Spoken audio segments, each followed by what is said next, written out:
حامدا ومصليا على رسوله الكريم اما بعد اعوذ بالله من الشيطان الرجيم بسم الله الرحمن الرحيم الف لام میم احسب الناس ان يتركوا ان يقولوا آمنا وهم لا يفتنون صدق اللہ العلی العظیم۔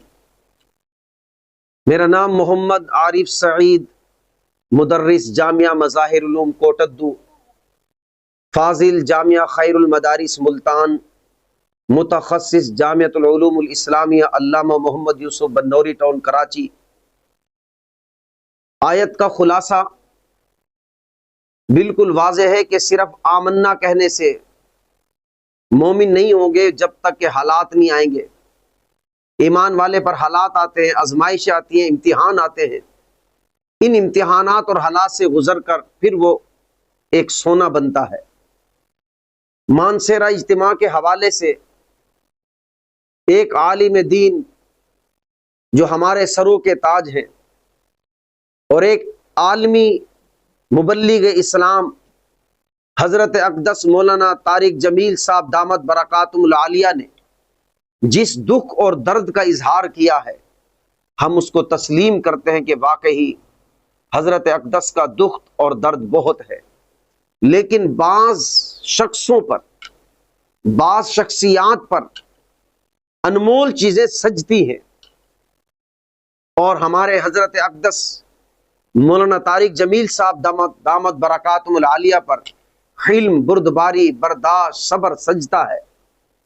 اور اگر میں یہ کہوں اپنے ناقص علم کے مطابق کہ حضرت اقدس کو اللہ نے اتنی شان دی ہے اور اتنے سارے لوگوں کو ہدایت کا ذریعہ حضرت اقدس مولانا طارق جمیل صاحب دامت برکاتہم العالیہ کو بنایا، یہ شاید ان کے صبر کی بدولت ہے۔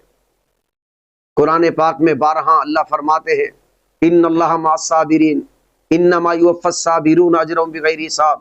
جو اللہ آخرت میں اتنا دیتا ہے وہ دنیا میں بھی اللہ صبر پر بہت دیتا ہے۔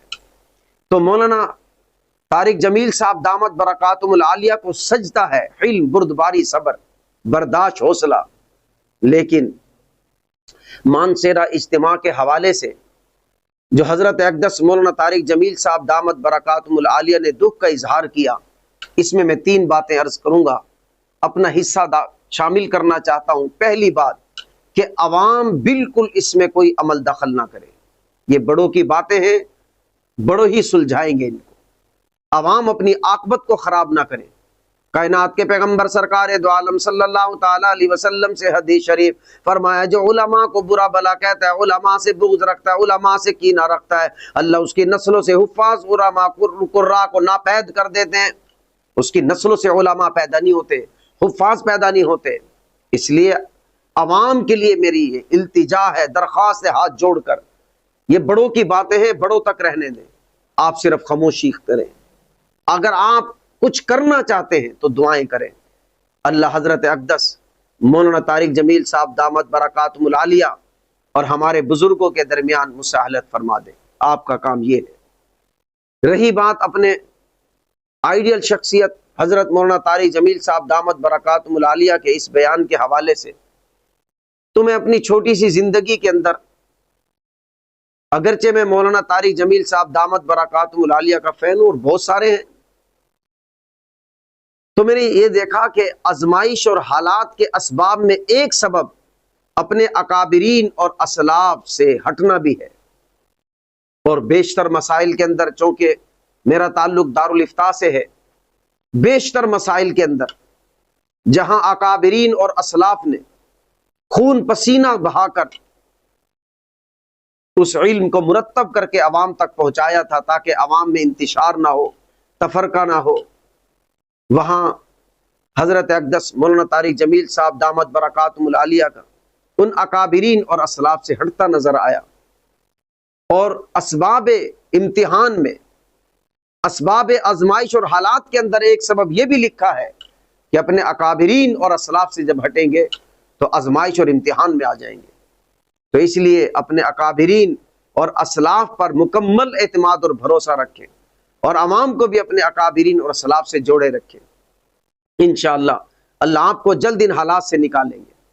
اور تیسری بات، یہ میری ناقص رائے ہے، اللہ نے آپ کو جو اتنا بڑا عالیشان مقام دیا ہے، یہ حلم، بردباری، برداشت پر دیا ہے، آپ کی وجہ سے تو ہم میں برداشت پیدا ہوئی ہے، اور ہم میں نہیں، سینکڑوں نہیں، ہزاروں نہیں، لاکھوں لوگوں میں، لاکھوں عورتوں میں، لاکھوں نوجوانوں میں اگر حلم، بردباری، برداشت پیدا ہوتی ہے تو آپ کے بیان سے پیدا ہوئی ہے۔ اپنے بزرگوں پر اعتماد کریں۔ اگر آپ کے ہاتھوں کا کوئی پالا ہوا بڑا بن گیا تو بنانے والے تو اللہ کی ذات عالی ہے۔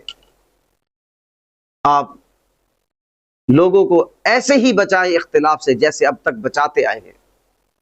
اپنے اکابرین، اپنے اسلاف، اپنے بڑوں کے ساتھ اپنے تعلق کا استوار رکھیں، ان کے لیے دعائیں گے جو آپ کا مشن ہے، مشغلہ ہے۔ آپ سے بہت کچھ سیکھا ہے ہم نے کہ اگر تمہیں کوئی گالی دے تم اس کو جھک کر سلام کرو۔ آپ کے بیان کا اثر ہم پر ہوا ہے، ورنہ ہم تو جذباتی لوگ تھے۔ اپنے بڑوں کے ساتھ چلنا سیکھا ہے، اپنے بڑوں کے ساتھ بیٹھنا سیکھا ہے، اپنے بڑوں کی باتیں سہنا سیکھی ہیں۔ لہٰذا امت کو اس وقت آپ کی بھی ضرورت ہے اور ہمارے ریونڈ کے بزرگوں کی بھی اشد ضرورت ہے۔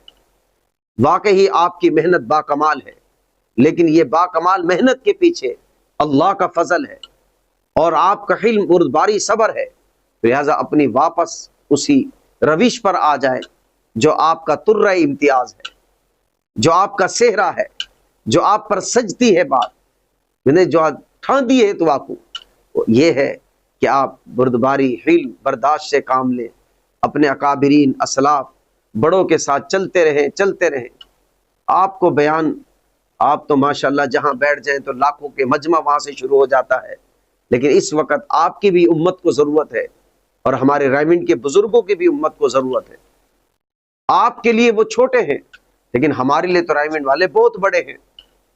اب آپ کی دعائیں ان کے ساتھ شامل حال ہیں، تو جب وہ بڑے بنے تو ظاہر بات ہے آپ کو بھی ثواب مکمل مل رہا ہے۔ تو اس لیے یہ میں عرض کرنا چاہ رہا تھا کہ میں اپنا حصہ ڈالوں کہ عوام کو بچاؤں کہ یہ بڑوں کی باتیں ہیں، آپ بڑوں تک رہنے دیں، کوئی تبصرہ نہ کریں، کوئی بات نہ چلائیں، بس بڑے اپنے آپ خود ہی اس کو حل کریں گے۔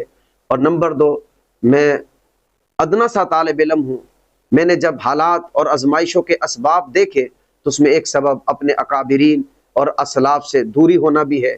اپنے اکابرین اور اسلاف کی تحقیق پر، ان کی تدقیق پر اور ان کے مطالعے پر ہمیں بھروسہ کرنا چاہیے۔ اللہ نے ان سے بڑا کام لیا ہے، اہل التقوی والمغفرہ لوگ ہیں وہ۔ اور تیسری بات میں یہ ہاتھ جوڑ کر عرض کروں گا کہ آپ ہمیں برا نہ سمجھیں، بلکہ امت کو آپ کی ضرورت ہے، ریونڈ کے بزرگوں کی بھی ضرورت ہے، علماء کی بھی ضرورت ہے۔ آپ وہی حلم، بردباری سے کام لیتے ہوئے دوبارہ مساہلت کی طرف جائیں۔ اللہ تبارک و تعالی آپ کو تا دیر ہمارے سروں پر صحت، ایمان، سلامتی کے ساتھ قائم دائم رکھے، ہمارے ریونڈ کے بزرگوں کو ہمارے سروں پر قائم دائم رکھے۔ اللہ امت کو انتشار اور اختلاف سے بچائے۔ اللہ آپ لوگوں کا سایہ ہمارے اوپر دیر گاہ صحت، ایمان، سلامتی کے ساتھ قائم دائم رکھے۔